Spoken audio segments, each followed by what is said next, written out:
When my son told me that I would not be welcome at his house for Christmas, I smiled, got in my car, and made one call. By the new year, I had their mortgage payments canceled, and that was just the beginning of my plan. Justice must be restored and arrogance punished. You won't believe what I did next. Before we continue, please subscribe to the channel and let us know where you are listening in the comments. I could make my famous turkey this year, I said, settling deeper into Michael's leather couch. The one with the sage stuffing your mother used to love. Remember how she'd always say it was better than her grandmother's? The words hung in the warm air between us, mixing with the scent of Isabella's expensive vanilla candles. Michael shifted beside me, his wedding ring catching the light from their 12-foot Christmas tree. Something in his posture changed, shoulders pulling inward like he was bracing for impact. Dad, unfortunately, you won't be welcome here for Christmas. The words hit me like a physical blow. I blinked, certain I'd misheard. What do you mean? Why wouldn't I be welcome? Michael couldn't meet my eyes, his gaze fixed on the marble coffee table, the one I'd helped him pick out last spring when Isabella decided their old furniture wasn't sophisticated enough.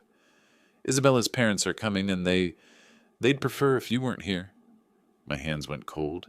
They'd prefer? It's just easier this way, Dad. You know how her family is about traditions. They have their own way of doing things. His voice got smaller with each word, like he was shrinking inside himself. I looked around the living room, at the silk curtains I'd paid for when Isabella complained about privacy, at the hardwood floors that had come from my second mortgage, at the crown molding that had maxed out my credit card. Every inch of this house bore my fingerprints, my sacrifice, my love for my son. Their own way, I repeated slowly. And what way is that, Michael? He flinched. Dad, please don't make this harder than it has to be. Through the kitchen archway, I could see Isabella's new KitchenAid mixer, the professional-grade one she'd insisted she needed for her holiday baking phase that lasted exactly 3 weeks. $2,000 of my money sitting there, probably used twice since October. Where will I spend Christmas, then? The question came out quieter than I intended. Michael's face crumpled. Maybe you could, I don't know, maybe visit Aunt Rosa, or we could do something the weekend after. The weekend after. Like Christmas was just another appointment that could be rescheduled for convenience. I stood up, my knees protesting after 8 years of carrying this burden alone.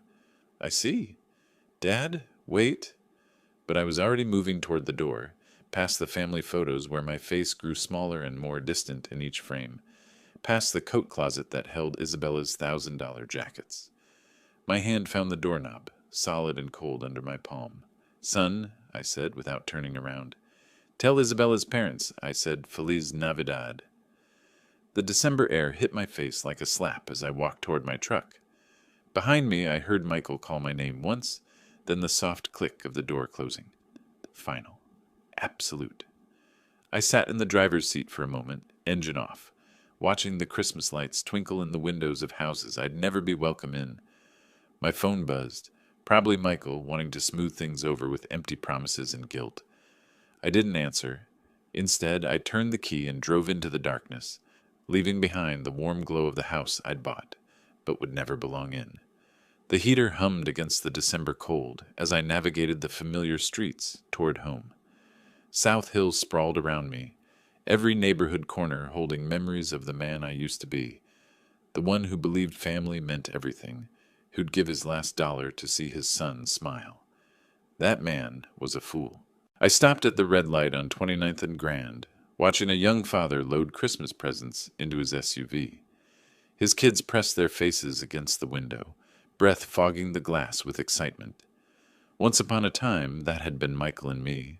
Before Isabella, before I became nothing more than a walking ATM with inconvenient emotions, the numbers started rolling through my head like a broken slot machine.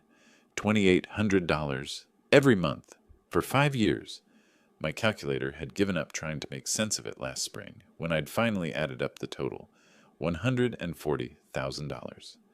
More money than Maria and I had saved for our entire retirement. Gone. Just gone. I pressed the accelerator harder than necessary as the light turned green. The truck responded with a growl that matched my mood. 5th Street. That was where I'd refinanced my house. Our house, Maria's, and mine. to cover their down payment. The loan officer had looked at me with pity I hadn't recognized at the time. "Mr. Flores, are you sure about this? You're putting a lot at risk for someone else's investment." Someone else's investment. Not my son's future, not my family's security. Someone else's investment. Lincoln Street, the bank where I'd taken out a second mortgage when Michael lost his job 2 years ago. "Just temporary, Dad. Just until I get back on my feet." Isabella had stood behind him, $700 purse slung over her shoulder, nodding sympathetically while mentally calculating how much my desperation was worth. Nothing, as it turned out. My desperation was worth nothing to them. I pulled into my driveway, the one with the cracked concrete I couldn't afford to fix, because every spare dollar disappeared into their perfect suburban fantasy. The porch light flickered, another repair I'd been putting off. Inside, the house felt hollow without Maria's laughter, without the warmth of family gatherings that would never happen again. My phone rang as I fumbled with my keys, the shrill tone echoing off the empty walls. Isabella's name flashed on the screen, probably wanting to explain why I wasn't good enough for her parents' delicate sensibilities. Perfect timing. I'd been waiting 5 years to have this conversation. I answered on the fourth ring, letting her wait just long enough to wonder if I'd pick up at all. "Dennis!" Isabella's voice dripped with false sweetness, the same tone she used when asking me to cover their water bill or property taxes. "I heard about the little misunderstanding with Michael." "Misunderstanding?" I leaned against my kitchen counter, still wearing my coat. "I don't think there's any misunderstanding, Isabella. You made your position quite clear. Look, I know this seems harsh, but you have to understand my parents' perspective. They're very traditional people. They expect a certain atmosphere during the holidays." "A certain atmosphere," I repeated. "And what atmosphere is that?" A pause. I could hear shopping bags rustling in the background, probably spending money that should have gone to their mortgage payment, money that was my responsibility, apparently. "Well, they're not used to your kind of cooking. All that spicy Mexican food and loud music. And frankly, Dennis, they're educated people. They expect conversations about current events, literature, art, you know." The words hit harder than a physical blow. 8 years of biting my tongue, of swallowing insults for Michael's sake, of pretending not to notice the way she looked at me like I was some kind of hired help. "My kind of cooking." My voice stayed level, controlled. "You mean the food you ate every Sunday for 3 years when money was tight? The tamales you said reminded you of your grandmother?" That was different. We were appreciative then, but now with my parents... "Now with your parents, you can't have the Mexican peasant embarrassing you at your fancy dinner table." The false sweetness evaporated. "Don't be dramatic, Dennis. This isn't about race, it's about class. My father graduated summa cum laude from Washington State. My mother speaks 4 languages. They summer in the Hamptons. What exactly would you contribute to dinner conversation? Stories about laying tile?" Heat flooded my chest, but I kept my voice steady. "I built a business from nothing after your husband's grandfather died. I've employed over 50 people. I've paid more in taxes than your father made in his best year. Money isn't everything, Dennis. Breeding matters. Education matters. And frankly, Maria understood her place better than you understand yours." The line went dead silent. She'd crossed it. The line I didn't even know existed until she'd stomped across it in her designer heels. "What did you say about my wife?" "I'm just saying she knew how to blend in better. She didn't make waves. She understood that some spaces weren't meant for her." My hand tightened around the phone until my knuckles went white. "Maria had more class in her little finger than your entire bloodline will ever possess." "Oh, please. She was a house cleaner who got lucky. At least she had the good sense to stay quiet about it." "Isabella?" My voice dropped to something I didn't recognize. "I want you to listen very carefully. This conversation is over. We're done pretending to be family. You can't just—" "We're done," I repeated, and ended the call. I set the phone down carefully on the counter, my hands surprisingly steady. Around me, the kitchen felt different, smaller but somehow cleaner, like a weight had been lifted from the air itself. I walked to my desk in the corner, pulled out the manila folder I'd been avoiding for months. Bank statements, mortgage papers, 5 years of automatic transfers that had bled me dry while they lived like royalty. Time to stop the bleeding. Part 4. The first decision, canceling the mortgage. The documents spread across my kitchen table like evidence at a crime scene. 5 years of bank statements, each one showing the same automatic transfer. $2,800 on the 15th of every month, vanishing from my account into theirs. A paper trail of my own stupidity. I pulled out my calculator and started adding. The first year, $33,600. The second year, another $33,600. By the third year, I'd stopped buying myself new clothes. The fourth year, I'd started shopping at discount grocery stores. This year, the fifth year, I'd been eating peanut butter sandwiches for lunch to make ends meet. $143,400. Not counting the down payment, not counting the times I'd covered their utilities when Isabella's shopping addiction got out of hand. Not counting the new roof, the landscaping, the furniture that was essential for their lifestyle. I sat back in my chair, looking at the numbers until they blurred. Maria's life insurance money, my retirement savings, the college fund we'd started for grandchildren I'd apparently never be allowed to see. All of it gone, poured into a house where I wasn't welcome for Christmas dinner. I reached for my phone, scrolled through my contacts until I found the number for my bank. The automated system offered me options in English and Spanish. How thoughtful, how accommodating to people like me. Customer service, this is Jennifer. How can I help you today? I need to cancel an automatic transfer, I said, my voice steadier than it had been in years. Certainly, sir. I'll need your account number and some verification information. I rattled off the numbers, watched her type in the background. Professional, efficient, no judgment about why a 62-year-old man was canceling payments to what was probably his son's mortgage. I see the transfer you're referring to, Mr. Flores. $2,800 monthly to Wells Fargo, account ending in 7423. How long have you been making this transfer? 5 years. The words tasted bitter. And you want to cancel it effective immediately? I looked around my kitchen, at the outdated appliances I couldn't afford to replace, at the walls that needed painting, at the windows that leaked cold air because I'd spent my home improvement money on someone else's castle. Effective immediately, I confirmed.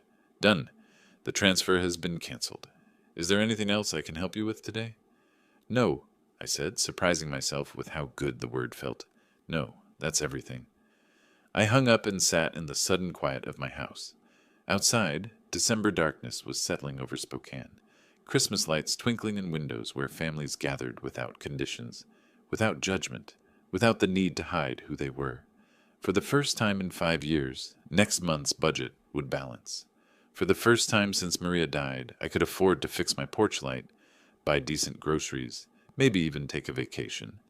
I gathered up the bank statements, the mortgage papers, all the evidence of my generosity. Then I walked to my fireplace, struck a match, and watched 5 years of martyrdom turn to ash. The fire felt warm on my face, warmer than I'd felt in years. My phone buzzed with a text message, probably Michael wanting to apologize, or Isabella, needing money for something essential like new throw pillows. I didn't check it. Instead, I poured myself a glass of the good whiskey, the bottle I'd been saving for a special occasion that never seemed to come. Tonight felt special enough. I raised my glass to the empty room, to Maria's photo on the mantel, to the man I used to be and the man I was becoming. Merry Christmas to me, I said, and meant it. Part 5. Isabella's Provocation.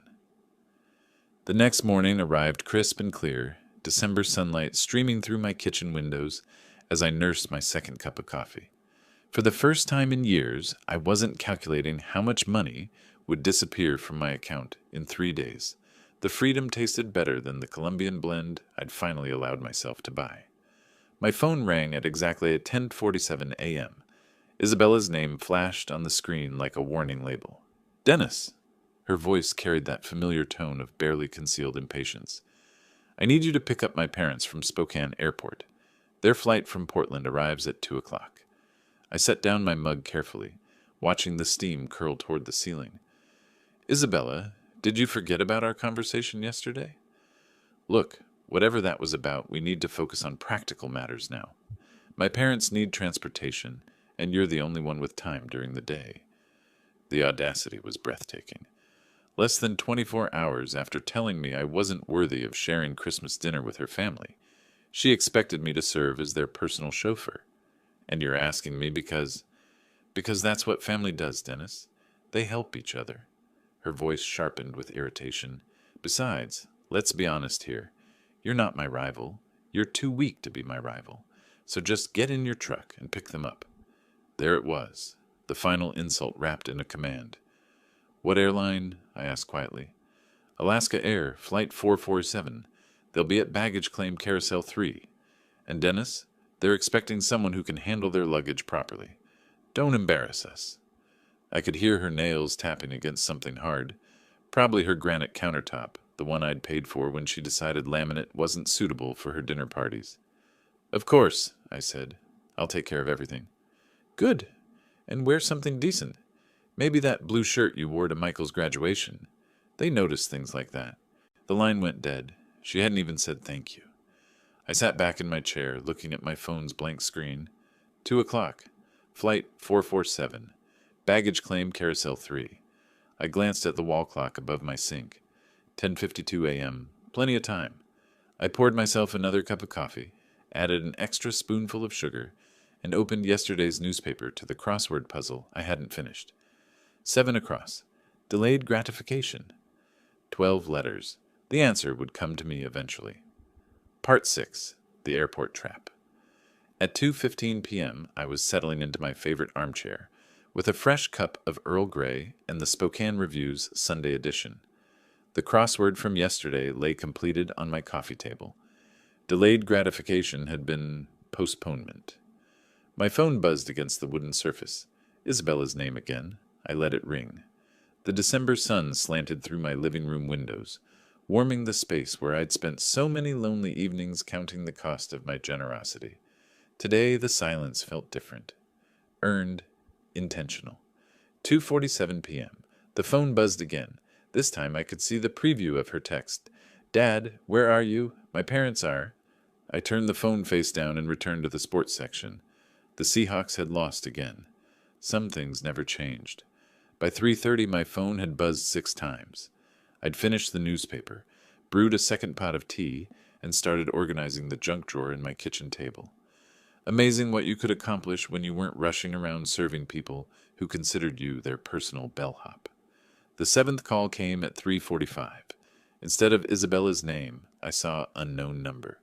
Probably her parents borrowed someone's phone at the airport. I let that one ring too.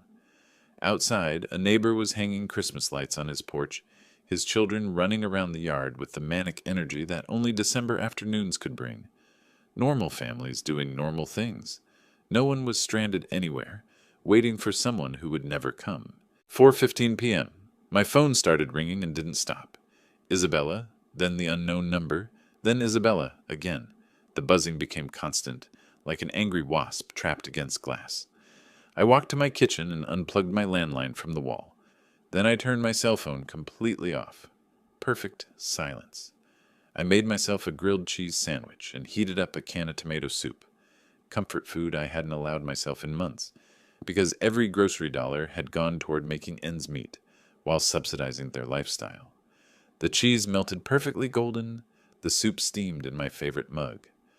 Outside, the winter sun was already starting to set, casting long shadows across my backyard. Somewhere across town, 3 people were probably standing in an airport parking garage, arguing about taxi fare and wondering how their personal servant had the audacity to strand them. The thought made my soup taste even better. By 5 p.m. I'd eaten dinner, loaded my dishwasher, and was considering what movie to watch. It had been years since I'd had an entire evening to myself without worrying about emergency calls for money or last-minute favors. I was reaching for the remote when someone started pounding on my front door. Not knocking, pounding. The kind of aggressive hammering that rattled the frame and announced pure fury. I set down my tea and walked slowly toward the sound, already knowing exactly who I'd find on the other side. The pounding intensified as I approached the door, each blow more violent than the last. Through the peephole, I could see 3 figures crowded on my small porch, like wolves circling prey. I opened the door to find Cody Jenkins's red face inches from mine. "What the hell is wrong with you?" he shouted, pushing past me into my living room without invitation. "We waited at that goddamn airport for over 3 hours." Catherine followed him, her usually perfect hair disheveled, her lips pressed into a thin line of pure hatred. "This is completely unacceptable behavior from someone your age, Dennis. Absolutely barbaric." Isabella brought up the rear, her designer coat wrinkled, her makeup smeared. "You humiliated us. Do you have any idea what you've done? My parents had to take a $40 taxi because you decided to get out of my house."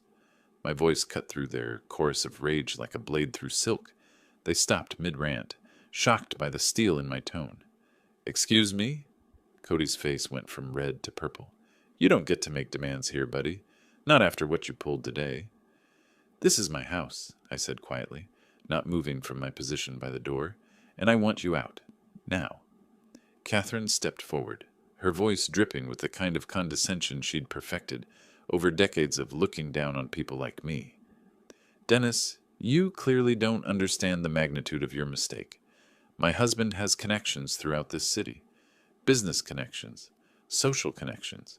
You can't treat people like us this way and expect—" "This was a lesson for you," I interrupted, meeting her gaze steadily. "A lesson about your excessive arrogance and your poor treatment of people you consider beneath you." Isabella's mouth fell open. "A lesson? Who do you think you are to teach anyone anything? You're nobody. I'm someone who finally stopped being your personal bank account and taxi service." I stepped aside and held the door open wider. "The lesson is over. You can leave." Cody jabbed a finger toward my chest, but didn't quite dare touch me. "You have no idea who you're messing with, old man. I've been in this town longer than you've been breathing its air. I know people, important people, people who can make your life very, very difficult." "Is that a threat, Mr. Jenkins?" "It's a promise." His voice dropped to a menacing whisper. "You think abandoning elderly people at an airport is just something you can do without consequences? You're about to learn exactly how wrong you are?" Catherine nodded, her smile sharp enough to cut glass. "Indeed. Actions have consequences, Dennis, and yours will be quite public." Isabella grabbed her father's arm. "Daddy, let's just go. This pathetic old man isn't worth our time." They filed out of my house like a defeated army, but Cody turned back at the threshold. "You'll regret this," he said. "I guarantee it." I closed the door behind them and turned the deadbolt with a satisfying click. Through the window, I watched them pile into their rental car, still arguing among themselves as they drove away into the December darkness. The house felt cleaner with them gone, as if their presence had left a stain that was only now lifting, but their parting words echoed in the sudden quiet. Public consequences, important people, connections. I walked back to my living room and picked up my tea, still warm in its mug. For the first time in this whole mess, I felt something that might have been concern, but it was overwhelmed by something much stronger: anticipation. 3 days later, I was enjoying my morning coffee and scanning the Spokane Review when I saw my own face staring back at me from page 3. The headline read, "Spokane Businessman Abandons Elderly Couple at Airport During Holiday Storm." My hands went still around the coffee mug. There I was, in black and white, an old photo from my company's website, probably 5 years out of date. Below it, a story that made my blood run cold and my temper flare in equal measure. Cody and Catherine Jenkins, visiting their daughter for Christmas, were left stranded at Spokane International Airport for over 4 hours Sunday when family member Dennis Flores failed to appear for a prearranged pickup. The couple, both in their late 50s, waited in frigid temperatures as a winter storm warning was issued for the region. Winter storm warning. It had been 52 degrees and sunny. "We couldn't believe someone would just abandon us like that," said Cody Jenkins, a retired banking executive.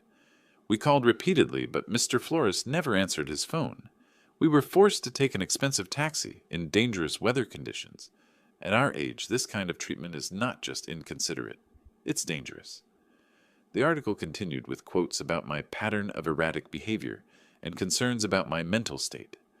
Cody had painted himself and Catherine as helpless victims of a cruel old man who'd suddenly snapped without provocation. No mention of the Christmas dinner rejection, no context about Isabella's demands or their years of financial exploitation. Just me, the villain who abandoned poor elderly tourists during a blizzard that existed only in Cody's imagination.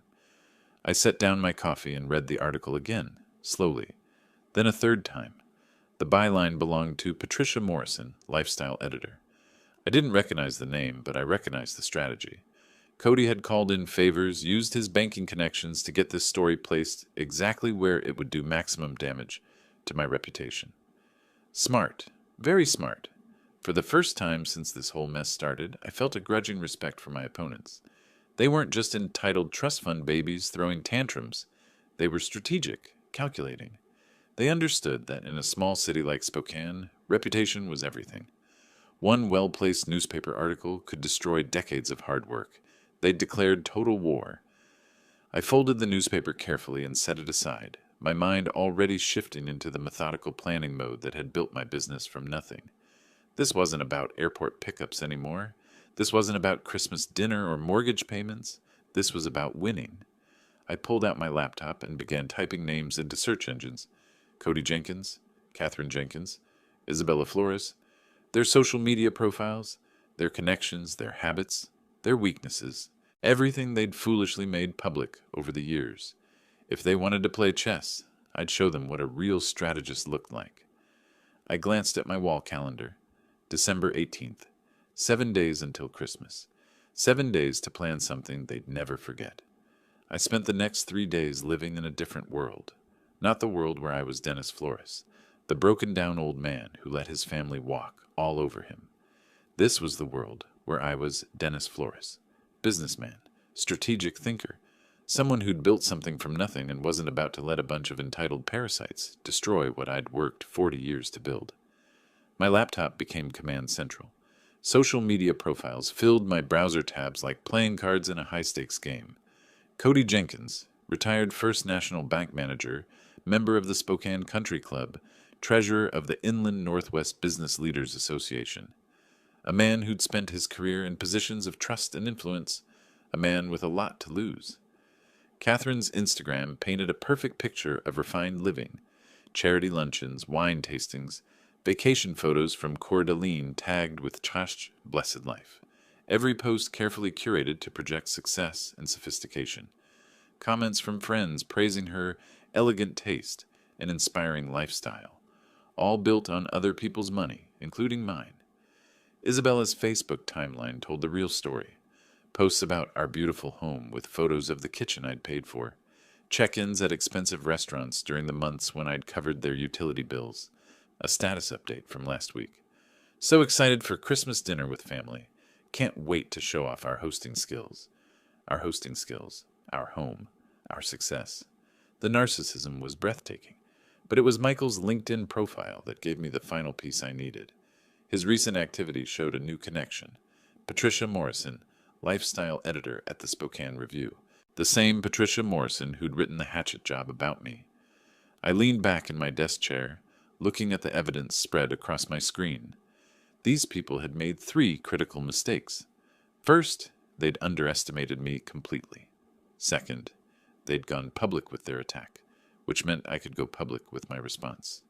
Third, they'd documented their entire privileged lifestyle online, creating a perfect catalog of hypocrisy.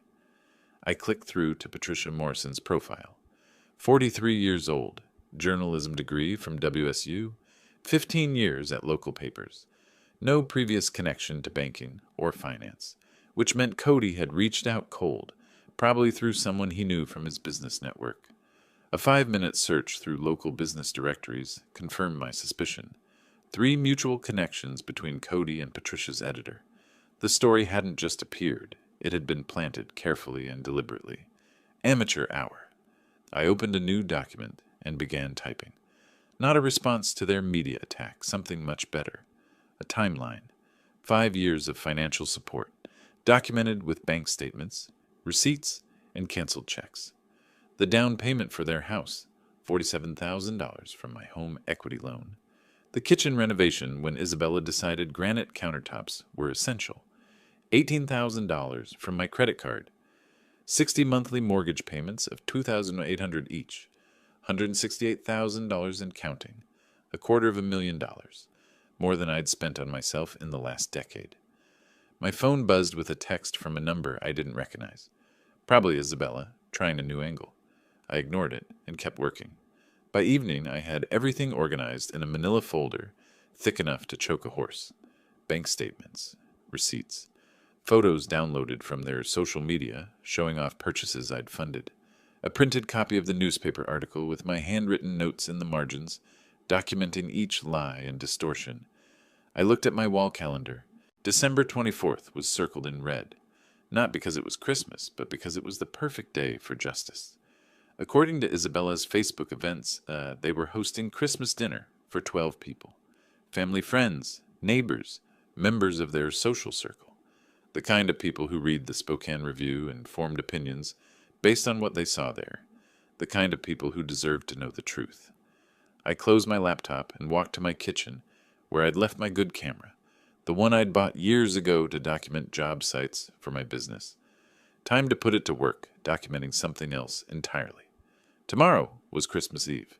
Tomorrow, Cody Jenkins and his family were going to learn what happened when you declared war on someone who actually knew how to fight. Christmas Eve morning dawned gray and cold, the kind of Spokane winter day that made you grateful for warm houses and family gatherings. Too bad I wouldn't be welcome at either. But I had other plans. I laid out my evidence like a lawyer preparing for trial. Bank statements organized by year, each monthly payment highlighted in yellow. Receipts arranged chronologically, showing the pattern of my support for their lifestyle. Photos printed from their social media. Isabella's new jewelry, their vacation photos, the expensive Christmas decorations currently adorning the house I'd helped them keep. All of it copied 12 times, one for each dinner guest.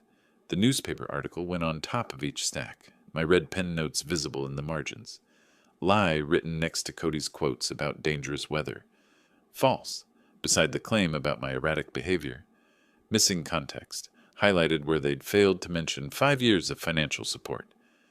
I dressed carefully in my best suit, the navy blue one I'd worn to Maria's funeral, pressed and ready for another kind of farewell. Today I was saying goodbye to the man who'd been a doormat for his family. Tonight I'd be someone who commanded respect. At 6:30 p.m. I loaded my briefcase with the evidence packets and drove to Kendall Yards.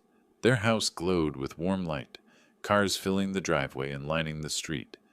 Through the front windows I could see figures moving around the dining room, Isabella playing hostess in the home my money had helped them buy.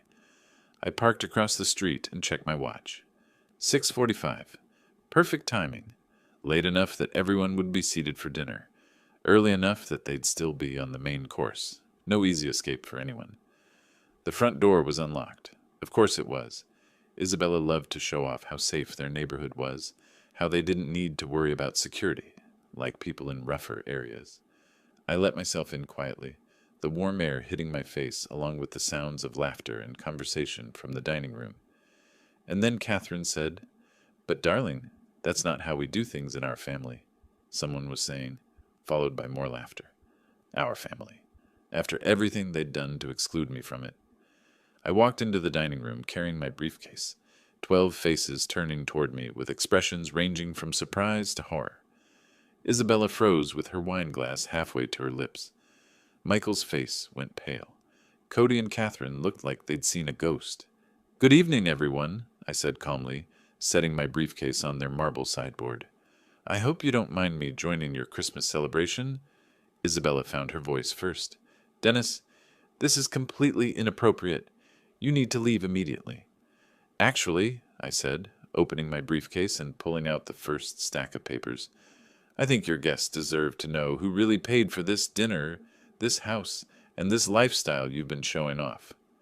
A woman I didn't recognize, probably one of Catherine's charity friends, leaned forward with curiosity. "What is he talking about, Isabella?" "He's having some kind of episode," Isabella said quickly. "Michael, call someone." But I was already moving around the table, placing a packet of documents in front of each guest. "Here are the bank records," I said conversationally. 5 years of financial support, $168,000 in mortgage payments alone, plus the down payment, renovations, furniture, appliances, everything you see around you. The room went silent except for the rustling of papers as 12 people began examining the evidence. I watched their faces change as they absorbed the numbers, the dates, the undeniable proof of my generosity and their deception. This is, one man started, then stopped, staring at a bank statement. Outrageous, finished the woman across from him. Isabella, why didn't you tell us any of this? Isabella's perfect composure was cracking. It's more complicated than it looks. Dennis volunteered to help us. We never asked. Actually, I interrupted, pulling out the newspaper article. Let's talk about what you did ask for, and what you told the media about me. The temperature in the room seemed to drop 10 degrees. I placed copies of the newspaper article on the table, watching as the dinner guests recognized my photo from the unflattering story that had run 3 days earlier. Now, I said, my voice carrying clearly through the sudden silence, let's talk about the real manipulators in this family. Cody's face had gone from red to ashen. Catherine sat rigid in her chair, her wine glass forgotten in her hand. Mr. Jenkins here used his banking connections to plant this story. I continued, tapping the newspaper. Notice how I'm portrayed as unstable and dangerous, abandoning poor elderly people in freezing weather. A gray-haired man in an expensive sweater looked up from the article. Cody, what is this about? The weather was 52 degrees and sunny, I said before Cody could answer, and they weren't stranded tourists. They were Isabella's parents, coming to the Christmas dinner I'd been banned from attending because I wasn't good enough for their company. Catherine finally found her voice. That's not... We never said... You never said what, Catherine? I pulled out my phone where I'd screenshotted several of Isabella's social media posts. That I was too low-class for your parents? That my Mexican food and working-class conversation would embarrass you in front of your educated friends? The woman I'd identified as one of Catherine's charity friends shifted uncomfortably. Catherine, surely you didn't... He's twisting everything, Cody blustered, but his voice lacked conviction. This man has serious mental health issues. The stress of aging, financial problems? Financial problems? I almost laughed. Mr. Jenkins, I've been supporting your daughter and son-in-law to the tune of nearly $3,000 a month for 5 years. The only financial problems here are the ones you're about to have. I turned to address the entire table. These people have taken $200,000 from me while calling me names behind my back. They've manipulated my son against me, banned me from family gatherings, and when I finally stood up for myself, they tried to destroy my reputation in the newspaper. Michael spoke for the first time, his voice barely above a whisper. Dad, I didn't know about the newspaper. Your wife knew, I said quietly, and her parents orchestrated it. They turned me into a villain for refusing to be their personal ATM and chauffeur. The social dynamic in the room was shifting like tectonic plates. I could see it in the guests' faces, the gradual realization that everything they'd been told about tonight's generous hosts was built on lies. This is unconscionable, said an elderly woman in pearls staring at the bank statements. Cody, how could you let your daughter take advantage of this man's generosity, then attack him publicly when he stopped enabling it? Cody's carefully maintained facade was crumbling. You don't understand the full situation. I understand perfectly, the woman interrupted. This man has been supporting your family financially while you treated him like hired help. And when he finally said no, you tried to ruin his reputation. Catherine's voice came out strangled. He abandoned us at the airport. After you told me I wasn't welcome at Christmas dinner because my presence would be inappropriate for your parents, I said calmly. After 5 years of paying their bills while you looked down on me for my ethnicity and education level. The silence was deafening. 12 people staring at Cody and Catherine with expressions ranging from disgust to embarrassment for having associated with them. Isabella made one last desperate attempt to control the narrative. Everyone, please. This is a family matter that's gotten out of hand. No, I said firmly. This stopped being a family matter when you made it public, when you used the newspaper to attack my character, when you decided my reputation was acceptable collateral damage for your pride. I looked around the table at faces I didn't recognize but who now knew exactly who I was. I wanted you all to know the truth before you read about Dennis Flores in the paper again, because you will read about me again. But next time, it'll be the real story. I closed my briefcase and straightened my tie. Enjoy the rest of your dinner. It's the last one I'll be paying for. As I walked toward the door, I could hear the eruption beginning behind me. Voices raised in accusation, questions demanding answers, the sound of a carefully constructed social facade falling apart. It was the most beautiful Christmas music I'd ever heard. The letter arrived on a Tuesday morning in March, delivered by certified mail with the weight of legal consequences behind every word. I signed for it at my front door, noting how the spring air smelled of new growth and possibility instead of the winter desperation that had marked those dark December days. Notice of default, the envelope read, final demand for payment. Inside, 3 months of missed mortgage payments had caught up with Michael and Isabella like a tsunami of reality. $8,400 in arrears, 14 days to bring the account current, or face foreclosure proceedings on the house I'd helped them buy. I set the letter aside and returned to my coffee, reading it the way you'd read news about distant weather. Interesting, but not your problem anymore. My phone had been ringing for weeks with increasingly desperate calls. Isabella's number blocked after the first hysterical voicemail. Cody and Catherine, whose social standing in Spokane had evaporated like morning mist after their Christmas dinner humiliation. Even Michael, whose calls I'd been ignoring out of a mixture of anger and curiosity about how long it would take him to swallow his pride. The answer, apparently, was 97 days. He knocked on my door that Thursday evening, no longer the confident man who'd excluded me from Christmas dinner, but someone who looked like he'd aged a decade in 3 months.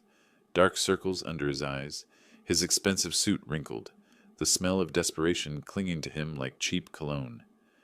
"Dad," he said when I opened the door, "we need to talk." I stepped aside to let him in, noting how he looked around my house like he was seeing it for the first time. The new furniture I'd bought with my first mortgage-free paycheck, the fresh paint on walls that hadn't been updated in 8 years, because every spare dollar had gone to his lifestyle. The repairs I'd finally been able to afford now that I wasn't subsidizing someone else's American dream. "Nice place," he said quietly. "It's what happens when you spend money on yourself instead of people who don't appreciate it," I replied, settling into my new recliner. "Coffee?" He shook his head, perching on the edge of my couch like he was afraid to get comfortable. "Dad, I need you to know how sorry I am. About everything. Christmas dinner, the newspaper article, the way Isabella, the way we treated you." "Go on." "I didn't know about Cody planting that story. I swear I didn't. When I found out—" He ran his hands through his hair. "Jesus, Dad. The things they said about you behind your back. The way they talked about our family. About Mom's memory." My jaw tightened at the mention of Maria, but I kept my voice level. "And what exactly did they say about your mother?" "That she knew her place better than you knew yours. That she understood. Boundaries." He couldn't meet my eyes. "I should have defended you. I should have stood up to them years ago." "Yes," I said simply. "You should have."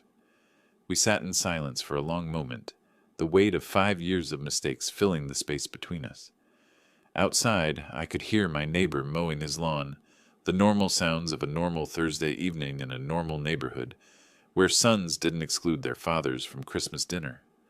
"The house is in foreclosure," Michael said finally. "I know. We can't make the payments without—" He stopped, seeming to realize how that sounded. "Without my help," I finished. "Without the money I was sending every month while you let your wife's family treat me like garbage. I know how it looks." "Michael." I leaned forward, making sure he was looking at me. "Do you know how much money I sent you over 5 years?" He nodded miserably.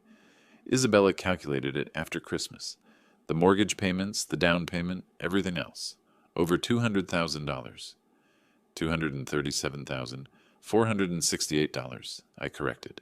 "I know the exact amount because I finally did something I should have done years ago. I added it up." His face crumpled. "Dad, I'm so sorry. I don't know how to fix this." "You can't fix it, son. That money is gone. But more importantly, those years are gone.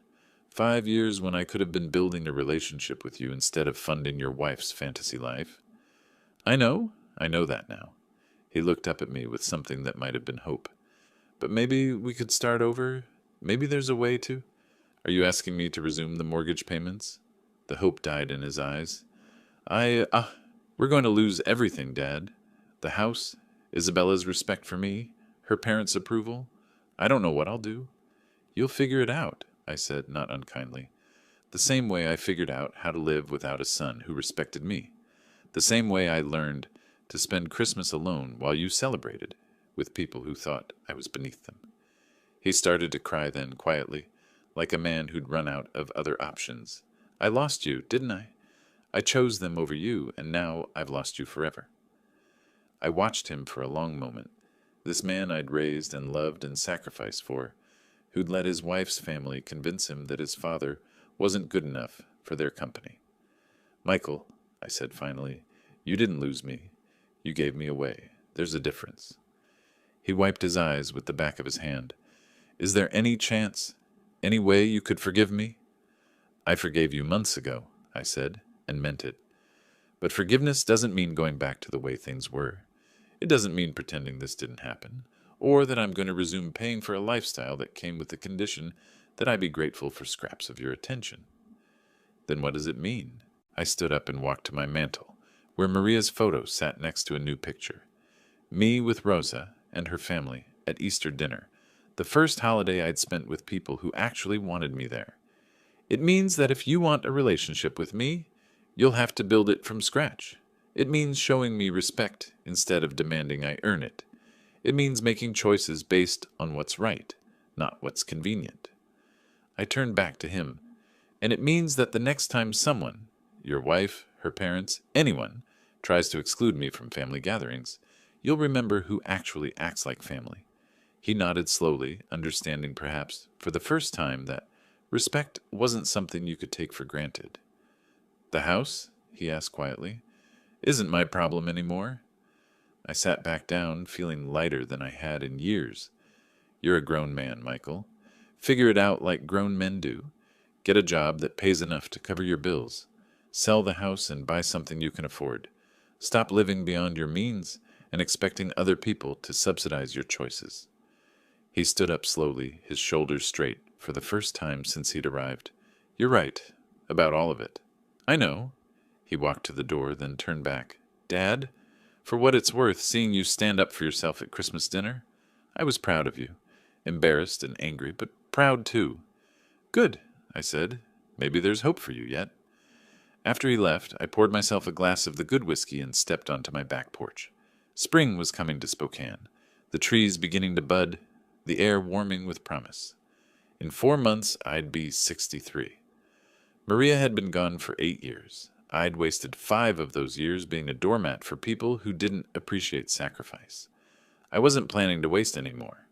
My phone buzzed with a text from Rosa. Dinner Sunday? The kids want to show you their school projects. I smiled and typed back. Wouldn't miss it. Real family, it turned out, was something you found with people who actually wanted you there. Everything else was just expensive theater, and I was done buying tickets to shows where I wasn't welcome on stage. The whiskey tasted like freedom, and the future looked exactly as bright as I was willing to make it. If you like this story, please like this video, subscribe to the channel, and share your impressions of this story in the comments. To listen to the next story, click on the box on the left. Thank you for watching.